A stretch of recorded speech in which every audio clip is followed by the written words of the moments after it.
அது மாபெரும் சக்தியாக மாறுது, அழிக்க முடியாத சக்தியாக மாறுதுங்கிறது தான் ராமாயணமாக இருந்தாலும் சரி, பாரதமாக இருந்தாலும் சரி. இதெல்லாம் நம்மளுடைய வாழ்வியலுக்கு நம்ம தெரிஞ்சு கொள்ளக்கூடிய மிக முக்கியமான விஷயங்கள். பெண்களை நம்ம நாட்டை பொறுத்த வரைக்கும், தமிழ்நாட்டை பொறுத்த வரைக்கும் தாயாக தந்தையாக குழந்தையாக இருந்தாலும் அதை பெண்ணுக்குரிய பெரிய ரெஸ்பெக்டை கொடுக்கறது நம்ம தமிழ்நாடு தான். வேறு எந்த நாட்டுக்கும் இந்த மாதிரியான ஒரு விஷயங்கள் இல்லை. ஒரு நதியை கூட நம்ம தாயாக தான் பார்க்குறோம். அப்போது அந்த பெண்ணுக்கு இழைக்கப்படும் அநீதிகள் வந்து என்ன விளைவுகளெல்லாம் ஏற்படுத்தும் அப்படிங்கிறது தான் அந்த மகாபாரத கதைக்குள்ளேயே இருக்கக்கூடிய மிக முக்கியமான விஷயம். சார், இப்போ விருச்சிக லக்னத்தோட கடைசி பகுதியான கேட்டை நட்சத்திரத்தோட முடிச்சிட்டோம். எல்லாத்தையுமே பேசி சொல்லிட்டீங்க, எல்லாத்தையும் சொல்லிட்டீங்க. இப்போ அவங்களுக்கு அந்த கேட்டை நட்சத்திரோட அறிவுரைகள் மட்டும் தான் நம்ம சொல்ல வேண்டியது பாக்கி இருக்குது. ரெண்டாவது வந்து ஒரு அந்த கேரக்டருடைய ஃபினிஷிங் இல்லாமல் இருக்குது. ஆமாம், அதையும் பார்த்துடணும். Okay okay. அறிவுரைங்கிறது கேரக்டர்ஸ் தான். இப்போ இந்த கேட்டை நட்சத்திரம்னா புதனுடைய நட்சத்திரம்னா இப்போ ஒரு விருச்சிகத்தில் இருக்கிறதுனால அதனுடைய கற்பனை திறன் அதிகமாக உடையவங்களாக இருப்பாங்க. ஸோ அதனால தான் ஒரு நிகழ்ச்சியை பார்த்தோம்னா கேளிக்கையாக அவங்க சிரிச்சிடுறது.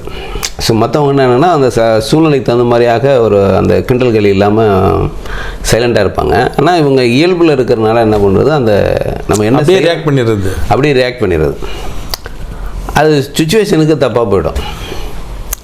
அப்போது இந்த கேட்டை நட்சத்திரத்தில் லக்னத்தினுடைய பகுதி அவங்க அமைகிறவங்களோ அல்லது இது ராசியிலே விருச்சிக ராசியாகவும் கேட்டை நட்சத்திரம் அமைகிறவங்க நம்மளுடைய முறைப்படி அவங்க எந்த மாதம் நம்ம சொல்லலாம்னு நினைக்கிறேன். இதை வைகாசி மாதம்தான். வைகாசி மாதத்தில் உங்களுக்கு 17ஆம் தேதிக்கு பிறகு 30ஆம் தேதி வரைக்கும் வரக்கூடியவங்க இந்த கேட்டை நட்சத்திரத்தில் பிறந்தவங்க தான். நம்மளுடைய விருச்சிக ராசி தான் கேட்டை நட்சத்திரம் தான். அதில் ஒன்றும் மாற்றமே கிடையாது. அதே மாதிரி அவங்களுக்கு லக்கணமும் அமைஞ்சிருச்சு அப்படின்னு கேட்டிங்கன்னா, விருச்சிகத்திலே அமைஞ்சிருச்சுன்னா இது ரெண்டும் வந்து சமயம் பொருந்தும். இந்த இப்போ லக்னம்னு சொல்ல இல்லைங்களா, லக்னங்கிறது அதே மாதிரியாக 217 டிகிரியிலேருந்து 240 டிகிரிக்குள்ளே அமைஞ்சதுன்னா லக்னம் விருச்சிக லக்னம் அவங்களுக்கு. அப்போ லக்னம் ராசி ரெண்டும் ஒரே மாதிரியாக அமைஞ்சவங்க இந்த கேட்டை நட்சத்திர பகுதியில் அமைஞ்சவங்களுக்கு நம்ம சொல்லக்கூடியது எல்லாமே சரியாக இருக்கும். அப்போது இப்போ அந்த திசைன்னு நம்ம சொல்கிறோம் இல்லைங்களா, ஏற்கனவே சொல்லியிருப்போம். புதன் திசையில் பிறந்திருக்காங்க, அதுக்கு பிறகு கே திசை, அதுக்கப்புறம் சுக்கிர திசை. இந்த சுக்கிர திசையில் தான் இவ்வளவு பிரச்சனைகளும் நடக்கும். புதன் திசை முடிஞ்சு கே தசை முடிஞ்சு சுக்கிர தசையில் தான் இந்த மாதிரி அவமானப்படுறது, பிரச்சனைக்குள்ளாகிறது, ஒரு உச்சத்தை சந்தித்து வீழ்ச்சியை சந்திக்கிறது. அப்படி இல்லைங்கிறது எல்லாமே ஒரு குறிப்பிட்ட ஒரு 30லேருந்து 32 வயதுக்குள்ளே பெரும்பாலும் இவங்களுக்கு சந்திச்சிருப்பாங்க. அதுலேருந்து மீண்டு வர்றது அப்படிங்கிறது அடுத்த 23 ஆண்டுகள் வந்து அவங்களுக்கு யோகாதிபதி திசைகளாக தான் மாறும். அப்படி அப்போது அவங்களோட அட்வைஸுங்கிறது பொது இடங்களில் நீங்கள் கொஞ்சம் ஜாக்கிரதையாக இருங்க, எச்சரிக்கையாக இருங்க. இப்போ பிறரை நீங்கள் அவமானப்படுத்தும் விதமாக நீங்கள் பேசக்கூடிய விஷயங்களும் செய்யக்கூடிய செயல்களும் அது உங்களுக்கு பின்விளைவுகளை ரொம்ப தரக்கூடிய விதமாக அது அமைஞ்சிடும். வைராக்கியம் இருக்கும், ஒரு பிடிவாதம் இருக்கும், ஒரு செயல் பிடிவாதம் உடையவங்க என்றாலும் கூட காரணம் இதுவாக அமைஞ்சிருது இல்லையா, அதை நீங்கள் தவிர்த்திங்கன்னா உங்களுடைய லைஃபு பிரச்சனை இல்லாமல் போகும். இதுதான் அட்வைஸ். என்ன சபையறிஞ்சு நடந்துக்கணும், சிம்பிளாக. கரெக்டாக சொன்னீங்க, சபையறிஞ்சு நடந்துக்கிட்டால் போதும். அது ரொம்ப கேஷுவலாக பண்ணிவிடுவாங்க. அதுதான். ஆனால் எதிராளிக்கு வந்து அது ரொம்ப மோசமான விளைவு. இப்போ துரியோதனங்கிறவாள் ஏற்கனவே பழி வாங்கணுங்கிற ஒரு எண்ணம் அடித்தளத்தில் இருக்குது.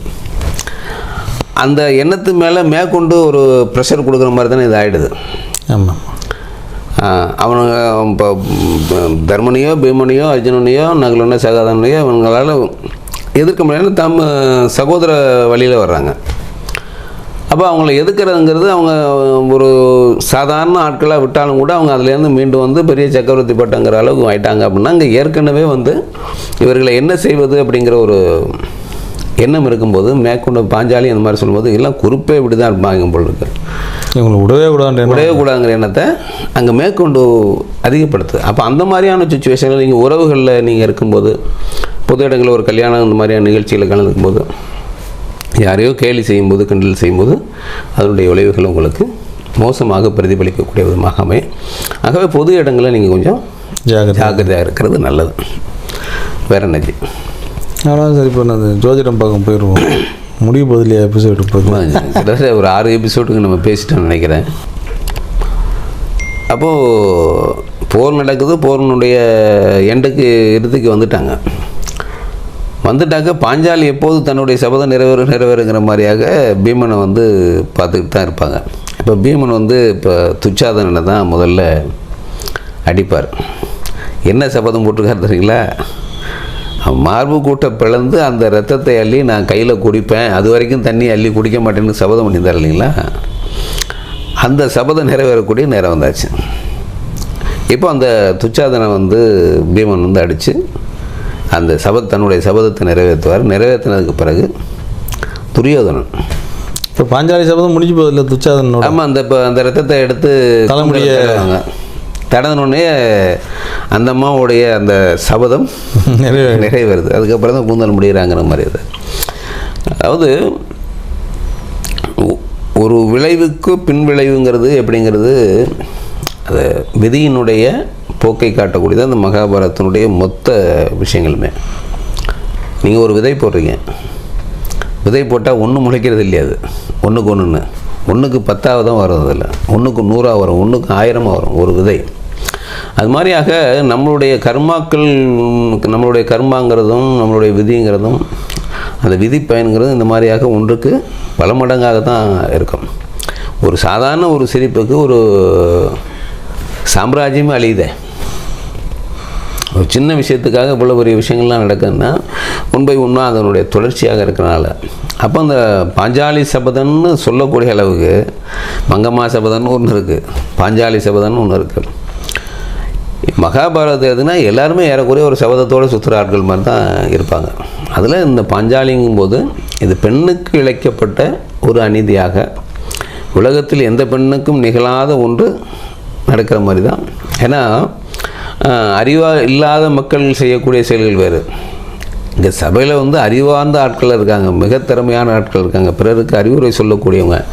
இவ்வளோ பேர் மத்தியில் ஒரு பெண் வந்து மானபங்கப்படுத்துகிறாங்க. அப்படிங்கும்போது அதனுடைய விளைவு படுமோசமாக தான் இருக்கும் அப்படிங்கிறது தான் மகாபாரதம் சொல்லுது. அதே மாதிரியாக ஒரு கேட்பாரற்ற ஆதரவற்ற நிலையில் இருக்கக்கூடிய பெண்களுக்கு இழைக்கப்படும் துன்பம் இது மாதிரியான ஒரு பேரழிவை சந்திக்கக்கூடிய விதமாக அமையும் அப்படிங்கிற சொல்லக்கூடியது தான் இந்த கதாபாத்திரத்தினுடைய மிக மிக முக்கியமான விஷயங்கள். ஆகவே இது நீங்கள் கதையாக மட்டும் எடுத்துக்கக்கூடாது. உங்கள் வாழ்வியலில் நடக்கக்கூடிய சம்பவங்களாக நீங்கள் அறிந்த ஒவ்வொரு காலகட்டத்திலையும் ஏதோ ஒரு பெண்ணுக்கு இழைக்கப்படும் செயல்கள் தான் ஒரு ஆட்சி மாற்றத்தையே நிகழ்த்துது. ஒரு குடும்பத்தினுடைய பெரிய பின்விளைவுகளை சந்திக்க ஒரு சும்மா சாதாரணமாக எடுத்துங்க, ஒரு வரதட்சணை கொடுமைங்கிற ஒரு அநீதி கோர்ட்டு கேஸு ஜெயில் தண்டனைன்னு சொல்லி அந்த குடும்பத்தினுடைய மொத்த வாழ்க்கையும் மாறி போயிடுது. 2 குடும்பமே முடிஞ்சு போகுது. 2 குடும்பமும் அவங்களுக்கு ஒரு பாதிப்புக்குள்ளாயிடுது இல்லைங்களா? இது சாதாரண ஒரு பெண்ணு தானே, பெண்ணால் ஏற்படக்கூடிய விஷயங்கள் தான். அப்போ அந்த பெண்ணை நம்ம பாதுகாக்கணும். பெண்ணுக்கு அநீதி இழைக்கக்கூடாது.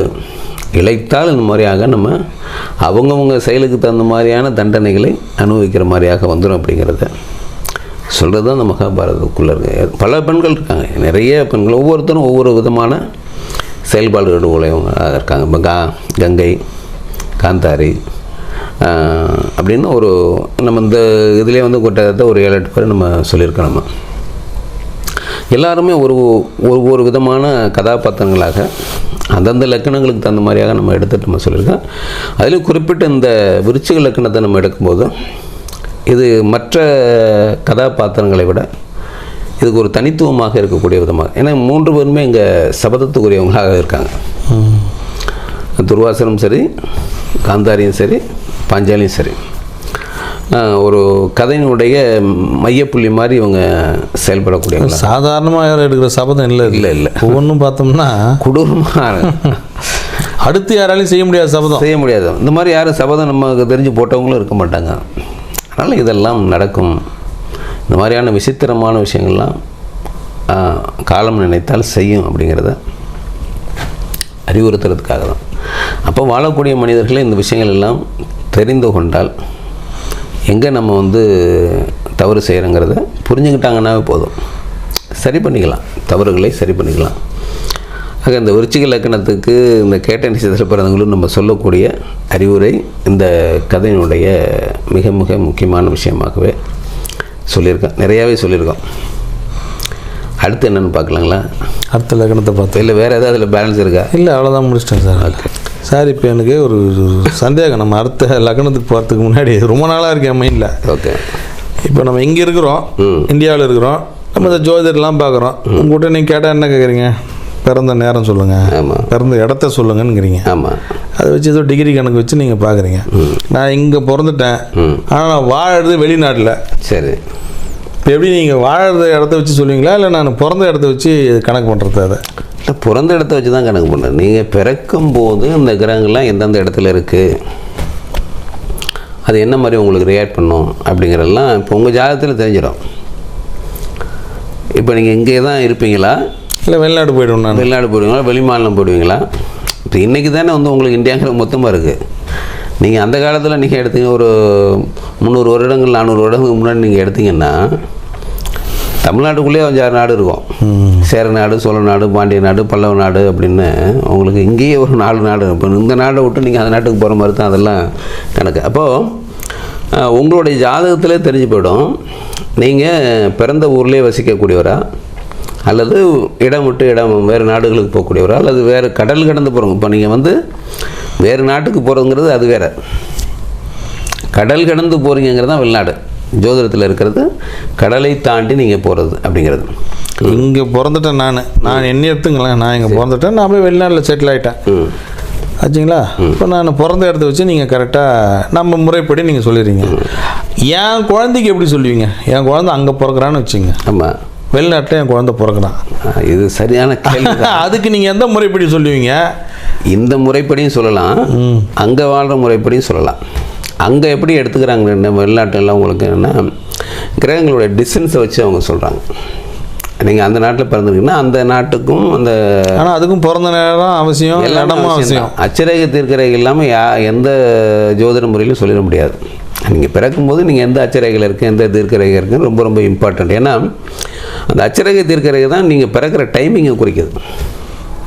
ஒரு நாளுடைய தொடக்கம் எங்கேருந்து ஆரம்பிக்குது அப்படின்னா உங்களுக்கு அந்த ஃப்ரான்ஸு கிட்டத்தட்ட அங்கே அந்த ஏரியாவிலேருந்து தொடங்குது. உங்களுக்கு அங்கேருந்து ஒவ்வொரு டிகிரியும் 4 நிமிஷம் இப்படியே எக்ஸ்டெண்ட் ஆகிட்டே வரும். நமக்கு 5.5 மணி நேரம் வித்தியாசங்கிற மாதிரி இப்போது மலேசியாலாம் வந்து கிட்டத்தட்ட 140 1 மணி நேரம் 40 நிமிஷம் வித்தியாசம். இப்படி எக்ஸ்டெண்ட் ஆகிட்டே போகும். இந்த எக்ஸ்டென்ஸ் ஆக ஆக ஆக உங்களுக்கு அமெரிக்காவுடைய பிற்பகுதி போகும்போது கிட்டத்தட்ட 12 ஹவர்ஸ் வித்தியாசம் வந்துடும். நமக்கு பின்னாடி அப்படியே இருக்கிறது அமெரிக்கா. அப்போது மற்ற கிரகங்கள்லாம் அந்தந்த இடத்துல இருக்கும், ஆனால் சந்திரன் அப்படி இருக்காது. சந்திரனுடைய ஒரு பகுதியை வந்து நம்ம பார்க்க முடியாது. அங்கே நமக்கு இரவுன்னா அவங்களுக்கு பகல் இல்லைங்களா. அப்போ சந்திரனுடைய பொசிஷன் வேறு.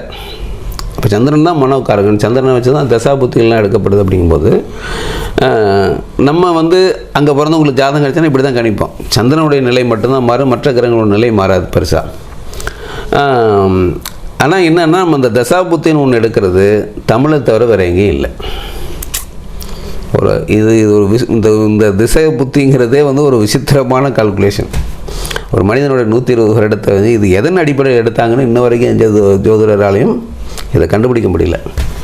ஆனால் நம்மளுடைய முனிவர்கள் இந்த தசாபுத்தின்னு ஒன்று கொடுத்து நீங்கள் பிறந்ததுலேருந்து இந்த திசையில் நீங்கள் பிறந்தீங்க, இந்த நட்சத்திரத்தில் பிறந்தீங்கன்னா அதனுடைய ஆரம்பம், அதுலேருந்து உங்களுக்கு கண்டினியூவாக வந்து வரக்கூடியது, உங்களோட லைஃப் இப்படியெல்லாம் இருக்கும் அப்படிங்கிறதெல்லாம் சொல்கிறாங்க. அப்படின்னா இந்த தசாபுத்திங்கிற ஒரு விஷயம் வேறு எந்த ஜோதிட முறையிலையும் கிடையாது, தமிழில் மட்டும்தான் இருக்குது.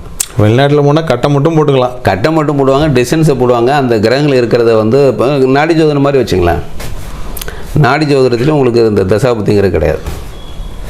இருக்கிற கிரகங்களே கேரக்டர் ஆக்கிடுவாங்க. சூரியன்னா தந்தை, சந்திரன்னா அம்மா, செவ்வாய்னா சகோதரன், புதன்னா மாமன், குருன்னா குழந்தையும் குறிக்கும், ஆசிரியரை குறிக்கும், எல்லாம் குறிக்கும், சனின்னா ஆயுள்காரகன், இப்படின்னு கிரகங்களை கேரக்டர் ஆக்கிடுவாங்க. இதே மாதிரியான மெத்தட் தான் உங்களுக்கு வெளிநாட்டிலையும் இருக்குது.